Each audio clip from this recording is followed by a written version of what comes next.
నమస్తే, నేను మీ Gopikrishna. Welcome to TG now. వేసవికాలం ముగుస్తున్న సమయంలో కూరగాయల ధరలు బగ్గుమంటున్నాయి. పేదవాడికి మధ్యతరగతి కుటుంబీకులకు తలనొప్పిగా మారాయి.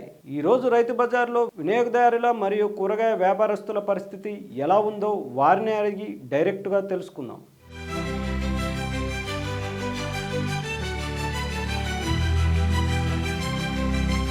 దీనిపై మరింత సమాచారం మా ప్రతినిధి మహేష్ అందిస్తారు. హాయ్, నేను మీ మహేష్. ఈరోజు దిల్సుఖ్నగర్ పరిధిలో సరూర్ నగర్ రైతు బజార్ దగ్గర ఉన్నాం. ఇక్కడ అన్నగారు కూడా ఉన్నారు. నమస్తే అన్నగారు. మరి నమస్తే. రేట్స్ ఎలా ఉన్నాయండి? Rate government rate correct ఇస్తలేరండి.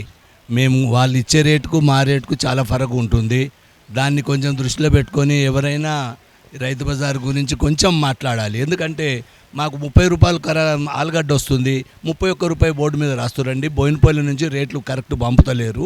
అందుకు వర్కౌట్ అవుతలేదు సార్. ఇక్కడ అన్ని గొడవలు అవుతున్నవి. ఎందుకంటే వాళ్ళు ఏంటంటే అన్నగారు, ఇప్పుడున్న ఈ ఎండాకాలంలో మరి వినియోగదారులు మీ కాడికి వస్తున్నారా? మీ యొక్క ఇప్పుడు వచ్చిన ఒక కూరగాయల గురించి తీసుకోవడం జరుగుతుందా? తక్కువ అండి. అంతా రోడ్ల మీద పెడుతున్నారు కదా. కరోనా అప్పటి నుంచి ఎక్కువ పర్సెంట్ రోడ్ల మీద పెడుతున్నారు. సాయంకాలం అయిందంటే ఈ బ్రిడ్జ్ కింద పెట్టేస్తారు. మాకు మొత్తమే గిరాకులు అవుతలేవు. మేము 5,000 రెంట్ కట్టాలా ప్రతి నెల. ఇది గ్రూప్ అండి. ఇది 5,000 రెంట్ కట్టాలా, మేము బతకాలా, బోయినపల్లికి వెళ్ళి మాల్ తెచ్చుకోవాలా. ఇక్కడ కరెక్ట్గా ఏ పొజిషన్ కరెక్ట్ లేదండి. ఇప్పుడు బతకలేని పరిస్థితిలో ఉన్నాం. ఇక్కడ రేట్లు బరాబర్ ఇస్తలేరు వాళ్ళు.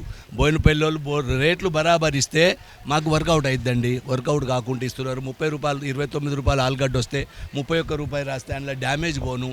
చూడండి డ్యామేజ్, ఇదంతా పగిలిపోయింది. అంతా దాన్ని ఏరేస్తే మనకు వర్కౌట్ అవుతలేదు సార్. దీని గురించి ఎవరైనా వచ్చిన గవర్నమెంట్ ఎవరైనా దీని గురించి రైతు బజార్ల గురించి కొంచెం పట్టించుకొని మాల్ రేట్లు బరాబర్ వచ్చేటట్టు చూస్తే బాగుంటుందని మా కోరిక సార్. ఇప్పుడున్న పరిస్థితుల్లో మరి రేట్లు పెరిగిన వినియోగదారులు కూడా లేరు.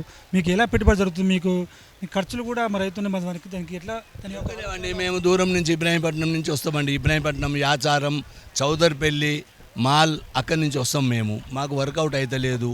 ఈడనేమో పరిస్థితులు ఏం చేస్తున్నారంటే బోర్డు మీద రేటే అమ్మాలి అనే దాని మీద పంచాయతీ వస్తుందండి. 2 రూపాయలు ఎక్కువ అమ్మినా 15 రోజులు సస్పెండ్ చేయడము అలాంటివి జరుగుతుందండి. దీని గురించి ఎవరైనా నాయకుడు దీన్ని పట్టించుకొని, ఎందుకంటే మేము 30 సంవత్సరాల నుంచి ఉన్నాము, ఎప్పుడూ లేదు ఇట్లా. ఈసారి మాత్రం కొంచెం ఇబ్బంది పెడుతురండి మమ్మల్ని కూడా. ఎందుకంటే మాకు వర్కౌట్ అయితే లేదు. 30 రూపాయలు 29 రూపాయలు ఆలుగడ్డ వస్తే 31 రాసి 31కే ఇవ్వ అంటే మరి మేము బతకడం ఎట్లా? 5,000 కిరాయి కట్టడం ఎట్లా? కొంచెం దీని గురించి ఎవరైనా నాయకులు దీన్ని పట్టించుకుంటే బాగుంటుందండి. ఎప్పటి నుంచి మార్కెట్లో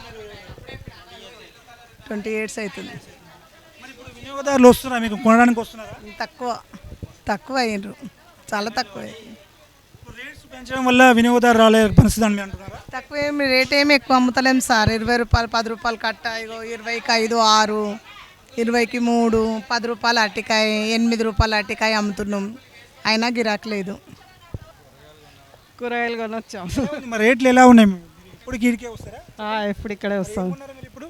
ఇప్పుడు ఆ కీరా, స్వీట్ పొటాటో, ఆలు. మరి ఎలా ఉంది? రేట్స్ ఎలా ఉన్నాయి? అప్పటికి పెరిగినాయా? రేట్స్ పెరిగినాయా? పెరిగినాయి, చాలా పెరిగినాయి. ఎంత పెరిగినాయి? ఇప్పుడున్న అంతకుముందు రేట్ ఎంత ఉండే, ఇప్పుడు రేట్ ఎంత ఉండమ్మా? అంతకుముందు 40 ఉంటుండే, ఇప్పుడు 50 60 అయినాయి. మేడం, ఇక్కడ రేట్స్ ఎలా ఉన్నాయి? మీరు ఏం చూస్తున్నారు?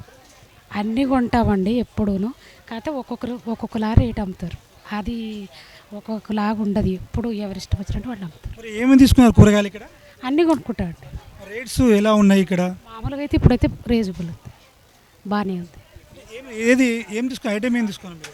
క్యారెట్ కొన్నా, క్యాప్సికమ్ కొన్నా, దొండకాయ కొన్నా, టమాటా కొన్నా, మిర్చి కొన్నా, ఆలు కొన్నా.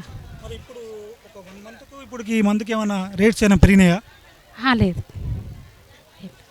రేట్స్ అదే విధంగా ఉన్నాయంటారు. రేట్స్ పెరిగాయని చెప్తున్నారు ఇక్కడ. టమాటా ఒకటి పెరుగుతుంది, సమ్మర్ కాబట్టి పెరుగుతుంది. సార్ రేట్లన్నీ కూరగాయల రేట్లన్నీ ఆకాశాన్ని అందుతున్నాయి సార్. రేట్లన్నీ అలా కొనేటట్టుగా లేవన్నీ.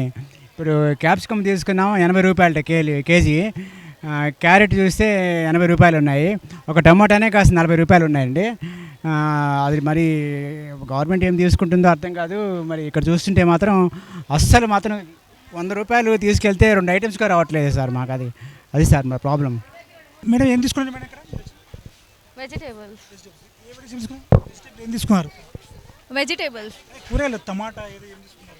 कैरेट्स पोटैटोज రేట్స్ ఎలా ఉన్నాయి మేడం ఇక్కడ? रेट्स मंची పెరిగినాయి రేట్స్ అని. रेट्स ठीक है सही से है पहले का भी ठीक था अभी का भी ठीक है ఏమేమి తీసుకున్నారు మీరు? చామగడ్డ తీసుకున్నామండి, ఆకుకూరలు వేసుకున్నాము. ఇక్కడైతే చామగడ్డ తీసుకుంటున్నా, హాఫ్ కేజీ 30 రూపీస్ అండి. మీరు ఎప్పుడు ఇక్కడికి వస్తారు మేడం? రెగ్యులర్ వస్తాం. మరి ఈ ఒక 1 మంత్లో ఏమైనా రేట్స్ అయినా పెరిగాయా మరి? చాలా పెరిగిందండి, పెరిగింది. ఇంతకుముందు 40 రూపీస్ ఉండే కేజీ, ఇప్పుడు 50-60 అంటారు. పెరిగింది. అంటే ఏవి రేట్స్ పెరిగాయి ఒకసారి ఐడియా ఉందా? టమాటా పెరిగింది, అన్ని కూరగాయలు పెరిగినాయి. మరి ప్రతి ఒక్క కూరగాయలలో పెరిగింది, రేటుకు ఒక 20 రూపీస్ ఎక్కువనే పెరిగింది. మీరు ఎప్పుడు మార్కెట్లో ఇక్కడికి వచ్చి తీసుకోవడం జరుగుతుందా మీరు? రెగ్యులర్ వస్తాం, ఇక్కడనే వస్తాం, వారం వచ్చేస్తాం. మరి ఇప్పుడు చూస్తున్నాం మేడం, ప్రతి రద్దీ ప్రదేశం ఇది. ఇప్పుడు వినియోగదారులు లేని చూస్తున్నాం మనం రేట్లు పెరగడం వల్ల.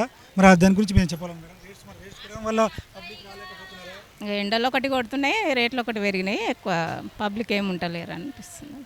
ఓకే, అదేవిధంగా ఇక్కడ మార్కెట్లో ప్రతి కూరగాయల రేటు పెరగడం ప్రతి ఒక్క వ్యాపారవేత్తని వినియోగదారులను అడగడం జరిగింది. అదేవిధంగా మనం ఉన్న రద్దీ ప్రదేశం ఇప్పుడు నిర్మానుష్యంగా ఉండడం మరి వ్యాపారవేత్తలు కూడా చాలా బాధాకరంగా వాళ్ళు చెప్పడం జరిగింది. కెమెరామ్యాన్ శ్యామ్తో రిపోర్టర్ మహేష్.